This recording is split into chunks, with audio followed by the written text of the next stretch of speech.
ಇಲ್ಲಿ ಸ್ವಲ್ಪ ತಪ್ಪಾದ್ರೂ ಮುಂದೆ ಏನ್ ಅನಾಹುತ ಆಗ್ಬೋದು ಅನ್ನೋದು ಗೊತ್ತಿದೆ ಅಲ್ವಪ್ಪ. ಅಜ್ಜಿ, ನಾವ್ ಯಾವ ಉದ್ದೇಶಕ್ಕೋಸ್ಕರ ನಾಟಕ ಆಡ್ತಿದೀವಿ ಅನ್ನೋದಷ್ಟೇ ಮುಖ್ಯ ಆಗತ್ತೆ. ಪಾಂಡವರು 14 ವರ್ಷ ವನವಾಸ ಮುಗಿಸ್ಕೊಂಡು 1 ವರ್ಷ ಅಜ್ಞಾತವಾಸವನ್ನ ಮುಗಿಸ್ಬೇಕು ಅನ್ನೋ ಪರಿಸ್ಥಿತಿ ಬಂದಾಗ ಅವ್ರು ನಾಟಕ ಮಾಡ್ಬೇಕು ಅಂತ ಗೊತ್ತಿದ್ರು, ಅವ್ರು ಒಪ್ಕೊಂಡ್ರು. ನಾನಾ ವೇಷ ಹಾಕೊಂಡು ಆ 1 ವರ್ಷ ಕಳೀಲಿಲ್ವಾ ಅಜ್ಜಿ?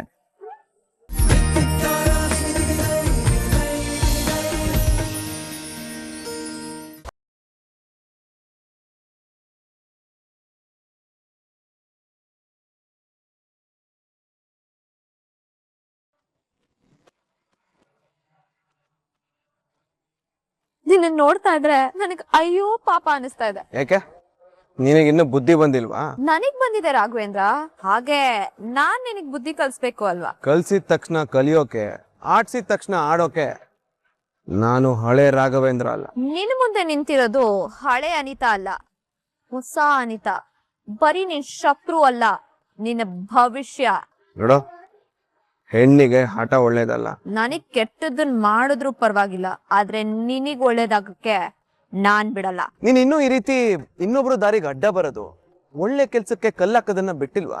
ನನ್ ಜೀವನದ ದಾರಿಗೆ ದೊಡ್ಡ ಬಂಡೆ ಕಲ್ನೆ ಹಾಕಿದ್ಯಾ, ಅದಕ್ ಮುಯ್ ತೀರ್ಸ್ಕೊಳೋದ್ ಬೇಡ್ವಾ? ಅಂದ್ರೆ ನೀನು ನನ್ನ ಹಿಂದೆನೆ ಬಿದ್ದಿದ್ಯಾ ಅಂತ ಆಯ್ತು. ನಿನ್ನಂತವ್ರು ಎಷ್ಟೇ ದೂರ ಮಾಡಕ್ ಪ್ರಯತ್ನ ಪಟ್ರು ನಾವು ಹತ್ರನೇ ಆಗ್ತಿರ್ತೀವಿ. ಅವತ್ತು ನಮ್ ಇಬ್ರು ಸಂಬಂಧ ಜಸ್ಟ್ ಒಂದ್ ಅಗ್ರಿಮೆಂಟ್ ಇಂದ ಶುರುವಾಗಿದ್ದು. ಬಟ್ ಇವಾಗ ನಾನು ಅವ್ರ ಜೊತೆಲೆ ಇರ್ಬೇಕು ಅಂತ ಸ್ಟ್ರಾಂಗ್ ಅಗ್ರಿಮೆಂಟ್ ಆಗಿದೆ. ನನ್ನ ಮತ್ತೆ ಝಾನ್ಸಿ ಮೇಡಮ್ ಸಂಬಂಧ ಇನ್ಮೇಲೆ ಇನ್ನೂ ಸ್ಟ್ರಾಂಗ್ ಆಗುತ್ತೆ.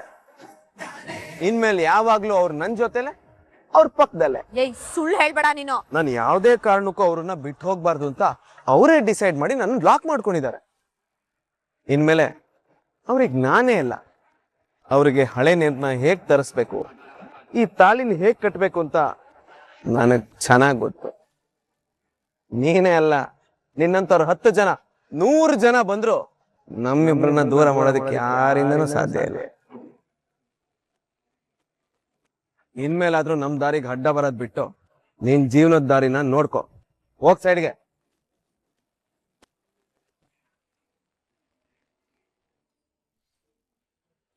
ಇವ್ನು ಅವಳ ಹತ್ರ ಕೆಲ್ಸಕ್ಕೆ ಸೇರೋದಕ್ಕೆ ಹೇಗ್ ಸಾಧ್ಯ? ಇಲ್ಲ, ಅವಳು ಅವನಿಗೆ ಕೆಲ್ಸ ಕೊಡೋದಕ್ಕೆ ಸಾಧ್ಯ ಇಲ್ಲ, ಖಂಡಿತ ಸಾಧ್ಯ ಇಲ್ಲ.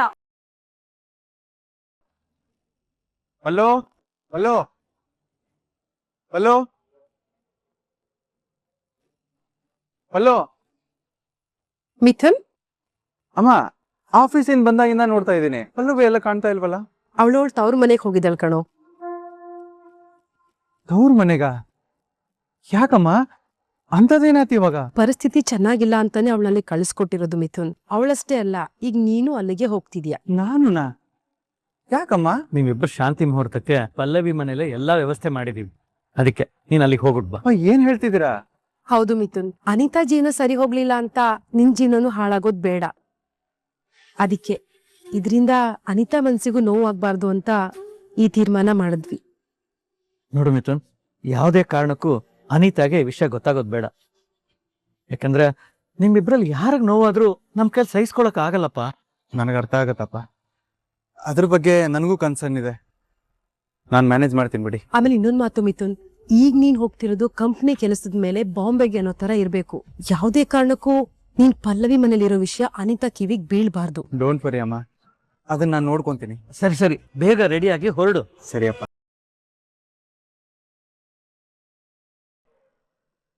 ಮನುಷ್ಯ ಬಯಸೋದೇ ಒಂದು, ಆಗೋದೇ ಇನ್ನೊಂದು ಅಲ್ವಾ ತುಳಸಿ?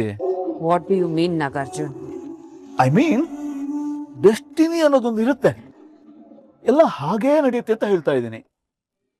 ಓಡ್ಸ್ ಆಗಿದೆ ಅಂತ ಅವನ್ನ ದೂರ ಮಾಡಕ್ ನೀನ್ ನೋಡಿ, ಆದ್ರೆ ರಾಘವೇಂದ್ರ ಡ್ರೈವರ್ ಆಗಿ ಹತ್ರಕ್ಕೆ ಬಂದಿದ್ದಾನೆ. ಅವನ್ ಎಷ್ಟೇ ಹತ್ರಕ್ ಬಂದ್ರು ಒಂದಾಗೋದಿಕ್ಕೆ ನಾನ್ ಬಿಟ್ಕೊಡಲ್ಲ. ಆ ರಾಘವೇಂದ್ರನ ಫಿಕ್ಸ್ ಅಂತ ಅವಳು ಹಣೆಲೇ ಬರ್ದಿರ್ಬೇಕಾದ್ರೆ ನೀನ್ ಏನ್ ಮಾಡ್ತೀಯ ತುಳಸಿ? ಬದಲಾಯಿಸ್ತೀನಿ. ಆ ಹಣೆ ಬರನ ತಿದ್ದಿ ನನಗೇನ್ ಬೇಕೋ ಅದನ್ನೇ ಬರಿತೀನಿ. ತಿದ್ದುಪಡಿ ಮಾಡೋದಕ್ಕೆ ಅದು ಮನುಷ್ಯ ರೆಡಿ ಮಾಡಿರೋ ಅಗ್ರಿಮೆಂಟ್ ಅಲ್ಲ ತುಳಸಿ.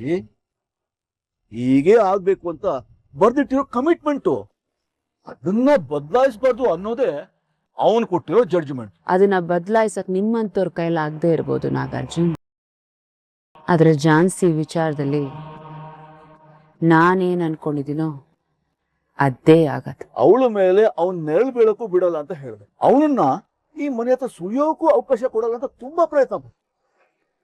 ಆದ್ರೆ ಏನಾಯ್ತು, ನಿನ್ ಎಲ್ಲಾ ಪ್ರಯತ್ನ ಮೀರಿ ಅವನು ಅವಳ ಹತ್ರನೇ ಕೆಲ್ಸಕ್ಕೆ ಸೇರ್ಕೊಂಡ.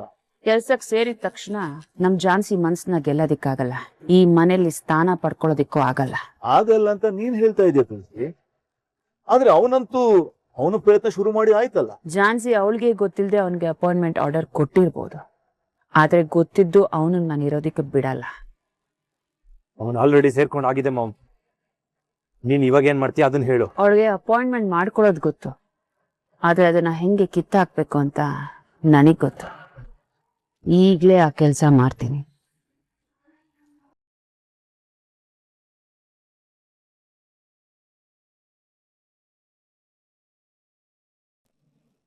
ಲಕ್ಷ್ಮೀಕಾಂತ್ ಕಂಪ್ನಿಯಿಂದ ಫೋನ್ ಮಾಡಿದ್ದ. ಸಿಟ್ ಮಾಡ್ಬೇಡಮ್ಮ, ಒಳ್ಳೆ ಕೆಲ್ಸಗಾರ ಅವನು, ಸ್ವಲ್ಪ ನೈಸಾಗಿ ಮಾತಾಡಿ ಕೆಲಸ ತಗೋ. ಓಹ್, ಇಬ್ರು ಇಲ್ಲೇ ಇದ್ದೀರಾ? ಯಾಕೆ? ಅದು ಝಾನ್ಸಿ, ಏನಿಲ್ಲಮ್ಮ, ನಿನ್ನ ಹತ್ರ ಒಂದು ಇಂಪಾರ್ಟೆಂಟ್ ವಿಷಯ ಮಾತಾಡ್ಬೇಕಿತ್ತು. ಏನ್ ಹೇಳಿ? ನೀನು ಡ್ರೈವರ್ ಆಗಿ ಒಬ್ಬನ ಅಪಾಯಿಂಟ್ ಮಾಡ್ಕೊಂಡಿದ್ಯಾ ಅಲ್ವಾ? ಮಾಡ್ಕೊಂಡಿದೀನಿ. ಅದಕ್ಕೇನೀಗ? ಅವನನ್ನ ನೋಡಿದ್ರೆ ಯಾಕೋ ಸರಿ ಇಲ್ಲ ಅಂತ ಅನ್ಸ್ತಾ ಇದೆ. ಹೌದಾ ಅತ್ತೆ? ಅದಕ್ ನನಗ್ ಏನ್ ಮಾಡ್ಬೇಕು? ಸರಿ ಇಲ್ದೇ ಇರೋರ್ನ ದೂರ ಇಡ್ಬೇಕು ಕಣಮ್ಮ. ಹೌದಲ್ವಾ ಅತ್ತೆ? ತಾತ, ನೀವೊಂದ್ ಕೆಲ್ಸ ಮಾಡಿ. ಅದೇನ್ ಹೇಳಮ್ಮ? ನಿಮ್ ಮಗ್ಳು ಸರಿ ಇಲ್ಲ ಅನ್ನೋದು ಮೊದ್ಲಿಂದಾನು ನಿಮ್ಗೂ ಗೊತ್ತಿದೆ, ನನಗೂ ಗೊತ್ತಿದೆ. ಆದ್ರೆ ಯಾಕೆ ಹತ್ರ ಸೇರ್ಸಿದ್ದೀರಾ? ಅವ್ರ ಪ್ರಕಾರನೇ ಅವ್ರನ್ನ ದೂರ ಇಡ್ಬೇಕು ತಾ? ಝಾನ್ಸಿ, ನಾನು ನಿಮ್ಮ ಅತ್ತೆ ಕಣೆ. ಅತ್ತೆ ಅಲ್ಲ, ಸೋದ್ರತ್ತೆ. ನೀವ್ ಎಷ್ಟಲ್ಲಿರ್ಬೇಕೋ ಅಷ್ಟಲ್ಲಿದ್ರೆ ಬೆಟರ್. ಅದ್ ಹಾಗಲ್ವೇ, ಅವನ್ನ ನೋಡಿದ್ರೆ ಏನೋ ಒಂಥರ ನೆಗೆಟಿವ್ ಫೀಲ್ ಆಗ್ತಾ ಇದೆ. ದುಷ್ಟನ್ನು ಕಂಡ್ರೆ ದೂರ ಇಡು ಅಂತ ಹೇಳಲ್ವಾ? ಅತ್ತೆ, ಈ ಝಾನ್ಸಿ ಕ್ಯಾರೆಕ್ಟರ್ ಮತ್ತೆ ಕ್ಯಾಟಗರಿ ಎರಡೂ ಬೇರೆ. ದುಷ್ಟರ್ ಕಂಡ್ರೆ ದೂರ ಇಡಲ್ಲ, ಹತ್ತಿರದಲ್ಲೇ ಇಟ್ಕೊಂಡು ಪಾಠ ಕಲಿಸ್ತೀನಿ.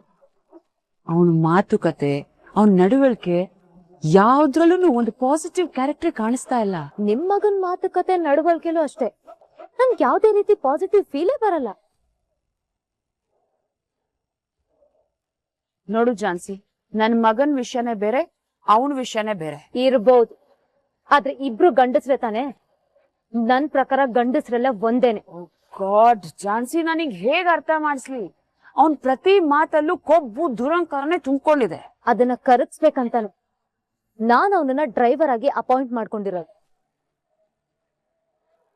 ಅಷ್ಟಕ್ಕೂ ಅತ್ತೆ, ಡ್ರೈವರ್ ಆಗಿ ಯಾರನ್ನ ಇಟ್ಕೋಬೇಕು, ಗಂಡನಾಗಿ ಯಾರನ್ನ ಕಟ್ಕೋಬೇಕು ಅನ್ನೋದು ನನಗ್ ಬಿಟ್ಟಿತ್ತು. ಅದು ನನ್ನಿಷ್ಟ, ನನ್ನ ಆಯ್ಕೆ ಅಂದ್ಮೇಲೆ ಅದನ್ನ ಕೇಳೋ ರೈಟ್ಸ್ ಯಾರಿಗೂ ಇಲ್ಲ.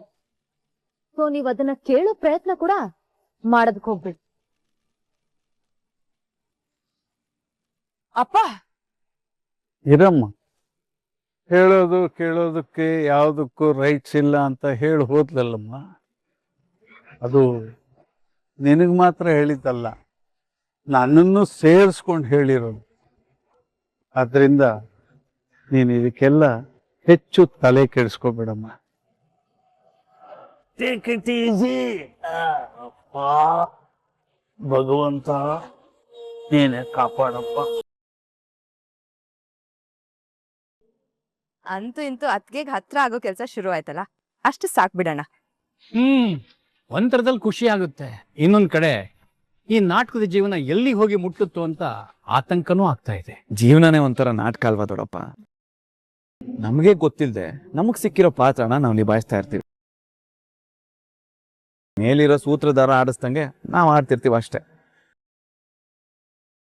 ಆದ್ರೆ ಒಂದು ವ್ಯತ್ಯಾಸ ಏನು ಅಂದ್ರೆ, ಅವನು ಆಡಿಸ್ತಿರೋದ್ ನಾಟಕ ಅಂತ ನಮಗ್ ಗೊತ್ತಾಗಲ್ಲ, ಆದ್ರೆ ನಾವು ಆಡ್ತಿರೋದ್ ನಾಟಕ ಅಂತ ನಮಗ್ ಗೊತ್ತಾಗತ್ತಷ್ಟೆ. ನಿಜ ಕಣೋ, ಆದ್ರೆ ಗೊತ್ತಿಲ್ದೆ ಆಡೋ ನಾಟಕದಲ್ಲಿ ಮುಂದೇನಾಗತ್ತೆ ಅನ್ನೋ ಅರಿವಿರೋದಿಲ್ಲ.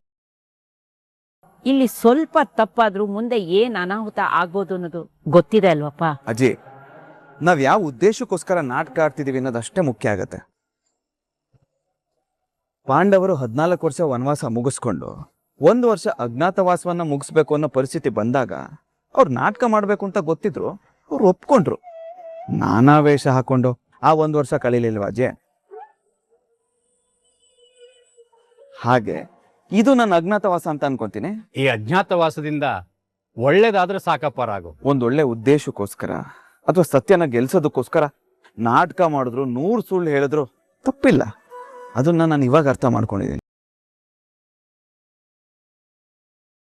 ಹಾಗೆ ಸತ್ಯನ ಸೋಲ್ಸೋದಿಕ್ಕೆ ಒಂದೇ ಒಂದು ಸುಳ್ಳು ಹೇಳಿದ್ರು ಅಪರಾಧ ಅಂತ ನಾನು ಅನ್ಕೊಂಡಿದ್ದೀನಿ. ಸತ್ಯನ ಗೆಲ್ಸೋದಕ್ಕೋಸ್ಕರ ಪ್ರಯತ್ನ ಮಾಡ್ತೀನಿ. ಅದ್ ಕೆಟ್ಟದಾಗತ್ತ ದೊಡ್ಡಪ್ಪ? ಇಲ್ಲ ಕಣಪ್ಪ, ನೀನೇನೇ ಮಾಡಿದ್ರು ಅದ್ರಲ್ಲಿ ನ್ಯಾಯ ಇರುತ್ತೆ. ಖಂಡಿತ ಇದ್ರಿಂದ ಒಳ್ಳೇದಾಗತ್ತೆ ಅನ್ನೋ ನಂಬಿಕೆ ನನ್. ಹೌದಣ್ಣ, ನಿನ್ನ ಈ ಪ್ರಾಮಾಣಿಕ ಪ್ರಯತ್ನಕ್ಕೆ ಖಂಡಿತ ಫಲ ಸಿಕ್ಕೇ ಸಿಗುತ್ತೆ. ನಿನ್ನಲ್ಲಾಗಿರೋ ಈ ಬದಲಾವಣೆಯಿಂದ ಒಳ್ಳೇದಾಗೇ ಆಗುತ್ತೆ. ಅವನಲ್ಲಾಗಿರೋ ಈ ಬದಲಾವಣೆಯಿಂದ ಅವನಿಗೆ ಮಾತ್ರ ಅಲ್ಲ, ಅವನ್ ಸುತ್ತಮುತ್ತ ಇರೋರ್ಗೆ, ಈ ಮನೆಯವ್ರಿಗೆ, ಎಲ್ಲರಿಗೂ ಒಳ್ಳೇದಾಗ್ತಾ ಇದೆ. ನಿನ್ನ ಮಾತು ಸತ್ಯ ಕಣಮ್ಮ. ನಮ್ಮ ರಾಘುಲ್ ಆಗಿರೋ ಬದಲಾವಣೆಯಿಂದ ಪಲ್ಲವಿ ಜೀವನ ಸರಿ ಹೋಯ್ತು. ಒಟ್ಟಿನಲ್ಲಿ ಏನಾಗಬೇಕೋ ಅದು ಅವಳ ಜೀವನದಲ್ಲಿ ಆಗ್ತಾ ಇದೆ. ಈ ಬದಲಾವಣೆ ಎಲ್ಲರ ಮನಸ್ಸಲ್ಲೂ ಸಕಾರಾತ್ಮಕ ಚಿಂತನೆಗೆ ದಾರಿ ಮಾಡಿಕೊಟ್ಟಿದೆ. ಇವಾಗ ಆ ವಿಷಯದ ಬಗ್ಗೆ ಡಿಸ್ಕಸ್ ಮಾಡೋದು ಬೇಡ, ಆಗ್ಬೇಕಾಗಿರೋದ್ರ ಕಡೆ ಗಮನ ಕೊಡೋಣ. ಸರಿ ಪಲ್ಲವಿ, ಮಿಥುನ್ಗೆ ಕಾಲ್ ಮಾಡಿದ್ದ? ಎಲ್ಲಿದ್ದಾರಂತೆ? ಅವರು ಹೊರಟಿದಾರಂತಣ್ಣ. ಸರಿ ಪಲ್ಲವಿ, ನೀನು ಸಂತೋಷವಾಗಿರ್ಬೇಕು ಅನ್ನೋದೇ ನನ್ನ ಆಸೆ. ಅದಕ್ಕೋಸ್ಕರ ನಾನು ಏನ್ ಬೇಕಾದ್ರೂ ಮಾಡ್ತೀನಿ. ನಿನ್ನಂತ ಅಣ್ಣ ಸಿಕ್ಕಿರ್ಬೇಕಾದ್ರೆ ನಮಗ್ ಸಂತೋಷಕ್ಕೆ ಏನ್ ಅಣ್ಣ ಕೊಡ್ತೆ? ರಾಘು, ನಿನ್ನಂತ ಮಗ ಮನೇಲಿ ಒಬ್ಬ ಇದ್ರೆ ಸಾಕು ಕಣೋ. ಸಂತೋಷ ನೆಮ್ಮದಿ ಮನೇಲಿ ತುಂಬಿ ತುಳುತ್ತಿರುತ್ತೆ.